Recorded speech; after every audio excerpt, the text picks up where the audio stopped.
Bismillahirrahmanirrahim. Assalamualaikum warahmatullahi wabarakatuh. Selamat pagi, selamat siang, selamat sore, atau selamat malam bagi anak-anak yang baru mendengarkan, memperhatikan video ini. Sebelumnya Bapak mohon maaf, ini kenapa sudah Bapak coreti, karena kemarin sudah Bapak rekaman, tapi ternyata ada gangguan sampai di pertengahan itu suaranya hilang. Lupa Bapak untuk memantau bagian monitor ini, ternyata suaranya tuh hilang. Oke, langsung saja nggih. Sebelum kita belajar, marilah kita berdoa dulu. Berdoa mulai. Selesai.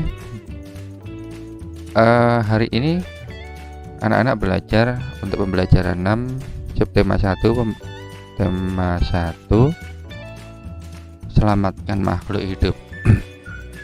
Nanti setelah pembelajaran 6 kita akan ada evaluasi subtema 1. Tidak masalah nggih, nanti kita akan ngejar di belakang nanti.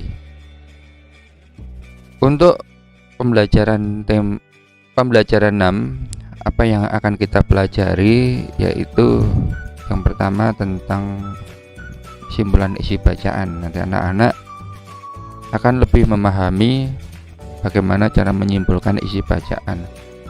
Selanjutnya nanti anak-anak akan memahami untuk sikap bangsa Indonesia itu bagaimana yang sesuai dengan nilai persatuan Indonesia. Kemarin kita sudah belajar tentang sikap yang sesuai dengan nilai persatuan bangsa Indonesia. Kita perdalam lagi di pembelajaran yang ke-6. Untuk yang pertama, simpulan isi bacaan. Bahwasanya kemarin kita sudah belajar bagaimana menyimpulkan isi bacaan. Sekarang diperdalam lagi. Yang perlu kamu perhatikan bahwa menyusun simpulan harus menggunakan kosakata baku. Kenapa kalau kosakata itu harus baku? Karena ini dibaca oleh orang banyak dan bahasanya harus bahasa yang pas sesuai dengan kosakata. Nah, kosakata baku merupakan kosakata bahasa Indonesia. Ini kosakata bahasa Indonesia yang sesuai aturan atau tata bahasa baku bahasa Indonesia. Ketika menyusun simpulan, tanpa sadar kalian mungkin telah menggunakan kata penghubung. Seperti halnya kalian itu membuat karangan dari masing-masing kalimat penjelas, itu ada kata penghubungnya. Bahkan dari masing-masing kalimat itu juga ada kata penghubungnya. Karena apa? Kata penghubung itu menghubungkan kalimat satu dengan kalimat yang lain agar dibaca itu enak, ya, biar berkesinambungan. Kata lain dari kata penghubung yaitu konjungsi yang sudah Bapak garis bawah ini. Apa saja toh kata penghubung itu? Diantaranya adalah dan. Nah, kamu menjelaskan, kemudian dijelaskan lagi, kayak gitu. Jadi nambah ini dan ini. Kemudian atau, ya, itu kayak pilihan ini atau ini. Nah, gitu. Kemudian karena, sebab, lalu, kemudian, dan tetapi. Tetapi ini tidak menguatkan untuk yang disampaikan awal. Contohnya, kota itu bersih, tetapi banyak warganya yang sakit. Nah, berlawanan. Kalau kemudian ini melanjutkan, daerah tersebut mengadakan kebersihan setiap bulannya. Kemudian kegiatan tersebut disambung dengan kegiatan makan bersama. Nah, kemudian itu nanti setelah itu. Jadi di situ ada dua kalimat yang menyatakan kebersihan dan makan.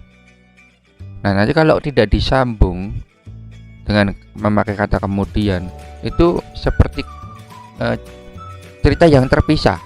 Jadi kalau kita sambung pakai kemudian, itu nanti menjadi kalimat yang utuh, paragraf yang utuh, cerita yang utuh, seperti itu. Lanjut ya. Untuk simpulan isi bacaan, bahwasanya itu menggunakan kalimat penghubung. Ingat, kosakata baku perlu dipakai untuk dalam membuat simpulan isi bacaan. Kosakata baku itu yang sesuai dengan ejaan yang disempurnakan. Lanjut ke materi sikap bangsa Indonesia sesuai nilai persatuan Indonesia. Masyarakat Indonesia merupakan masyarakat majemuk bermacam-macam suku, budaya, adat. Salah satu penyebab kemajemukan atau keragaman Indonesia adalah faktor geografis. Geografis itu kemarin sudah Bapak jelaskan, seperti ASEAN, geografis itu dilihat dari atas. Itu kelihatan, oh daerah pegunungan, daerah pesisir pantai, daerah hutan karena gambarnya hijau, terlihat terpampang dari bentuk permukaan bumi. Nah, dari masing-masing tempat itu, contoh saja di daerah pantai dan di daerah pegunungan itu kalau memakai baju itu sudah berbeda. Karena kalau di daerah pegunungan itu dingin, bajunya tebal, kelihatan nanti pakai lengan panjang. Kalau daerah pantai tidak mungkin baju tebal pakai lengan panjang gitu, terlalu panas. Nah, oleh karena itu dari tempat itu mempengaruhi keragaman kemajemukan budaya di Indonesia dan sebagai kekayaan juga. Lihat saja di peta Indonesia itu, dari berbagai macam pulau terpisah. Nah, selain itu tidak hanya untuk faktor geografis, bahkan juga faktor yang membawa. Katakanlah nenek moyang, nenek moyang itu mengistilahkan orang-orang yang dahulu yang membawa. Siapakah yang membawa? Yaitu para pedagang, karena berpindah-pindah tempat. Nanti dia akan meninggalkan pelajaran, meninggalkan budaya, ya. Budaya itu berasal itu dari kebiasaan. Kalau kebiasaan seperti itu terus diturunkan ke anak cucunya, itu lama-lama jadi budayanya di situ, ya. Jadi pertama tadi tentang geografis, dari macam-macam pulau itu berbeda-beda geografisnya, letaknya bagaimana, akhirnya menimbulkan perbedaan budaya. Perbedaan tiap daerah, berbagai perbedaan tersebut seharusnya disikapi secara bijak. Ingat, dengan perbedaan tersebut kita tidak menganggap kita berbeda, tetapi dengan adanya perbedaan kita itu menjadi bangga. Karena apa? Berbeda tetapi dalam satu bangsa. Itulah kekayaan kita, kebanggaan kita. Seperti materi kemarin, bahwasanya perbedaan budaya itu sebagai lem. Karena bangga, inilah Indonesia. Negara lain tidak bisa seperti ini, ya. Ini perbedaan bukan penghalang. Perbedaan merupakan kekayaan bangsa. Ini di garis bawah ya. Merupakan kekayaan bangsa, kita harus bangga. Ya. Segenap bangsa Indonesia dituntut memiliki sikap menerima keragaman dan dalam masyarakat demi utuhnya persatuan dan kesatuan negara Republik Indonesia. Kalau ada kata-kata dituntut berarti wajib kita untuk menerima keragaman ini. Ya kalau tidak kita akan runtuh. Ya. Berikut contoh sikap menerima keberagaman masyarakat Indonesia sesuai nilai persatuan. Contoh-contoh sikapnya yang pertama yaitu toleransi. Apa itu toleransi? Toleransi itu sikap tenggang rasa. Ya, saling merasa sama atau menerima, menghormati, menghargai perbedaan baik suku, agama, dan golongan. Jadi kita terima bagaimana keadaan dia, tetap itu saudara se-Indonesia. Nah, seperti itu. Menghormati apa yang dia lakukan, kita hormati, ya. Jangan kok aneh kayak gitu. Itu salah itu, ya. Jangan. Itu budaya mereka, ya kita hormati. Selanjutnya kita hargai perbedaan. Ya. Jangan dengan adanya perbedaan kita merendahkan mereka dari mungkin pakaiannya. Oh, pakaiannya kok primitif. Jangan. Jadi nanti kalau itu didengar oleh mereka, mereka akan marah karena itu kenyamanan dari mereka. Kembali lagi ke geografi, mungkin di sana itu cuacanya berbeda, mungkin di sana pembawanya juga berbeda karena ada alasan, dan mereka pun juga bangga dengan pakaian seperti itu. Nah, kita harus hargai perbedaan itu, baik suku, agama pun juga sama kita hargai. Kemudian golongan tetap kita hargai meskipun berbeda-beda, ya, karena sesuai dengan semboyan berbeda-beda tetapi kita tetap satu. Yang kedua, simpati. Simpati itu ikut merasakan, ini hubungan batin, ya, merasakan orang lain baik senang maupun susah. Kalau susah itu hubungannya dengan empati, mesake tapi iba, tapi kita ingin membantu gitu loh. Nah, perasaan yang senang, kalau senang mah biasa semua merasa sama, ya. Kalau senang itu sama-sama senang. Kalau susah itu ikatannya itu lebih, ya, seperti di daerah lain sedang tertimpa musibah, sedang kesusahan, kita juga ikut susah, kemudian kita membantu. Nah, itu wujud dari sikap empati, yaitu sikap simpati yang mendalam. Nah, jadi lebih. Sikap simpati dan empati akan mendorong seseorang bersikap peduli, membantu sesama tanpa membeda-bedakan satu dengan yang lain.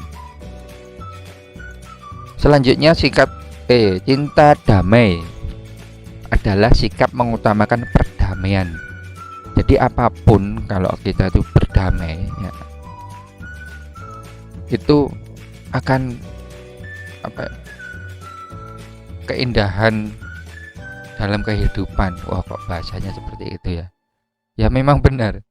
Kalau kita dengan tetangga itu damai, indah rasanya. Tidak ada iri, dengki, dendam, itu tidak ada. Kalau kita mencintai damai itu rasanya tiap hari ya enak. Kalau bertemu tetangga yang berbeda agama enak, bertemu tetangga ternyata itu berbeda suku juga enak, ya. Jadi mengutamakan perdamaian. Sikap ini diperlukan untuk menghindari terjadi kekerasan, perselisihan. Sikap cinta damai ditunjukkan dengan menyelesaikan permasalahan melalui cara-cara damai, musyawarah, dan diskusi.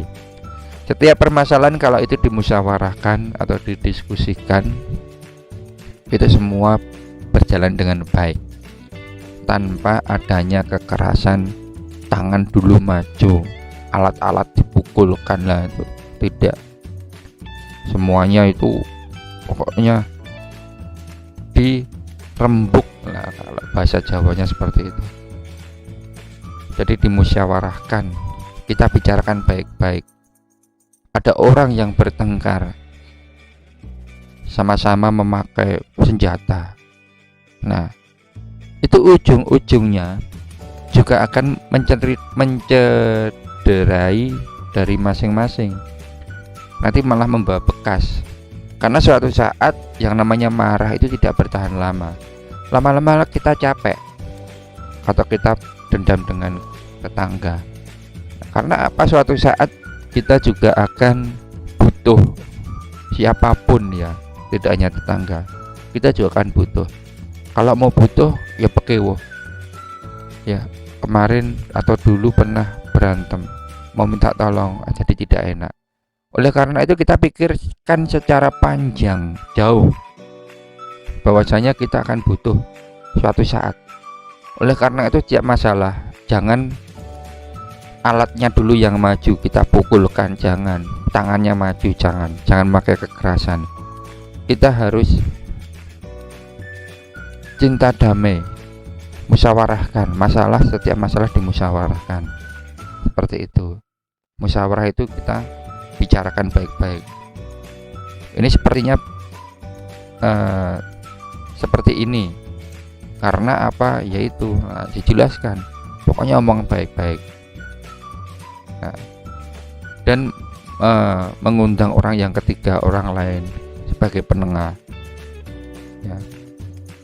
Kemudian orang yang keempat ya terserah. Tuh. Selanjutnya cinta tanah air. Yang keempat adalah sikap mencintai negara dengan bersedia mengabdi, berkorban, memelihara persatuan dan kesatuan. Cinta tanah air. Ingat, kalau kita mendengar kata cinta itu lebih menjaga, ya, lebih ke menjaga. Kalau tanah air kita dijaga,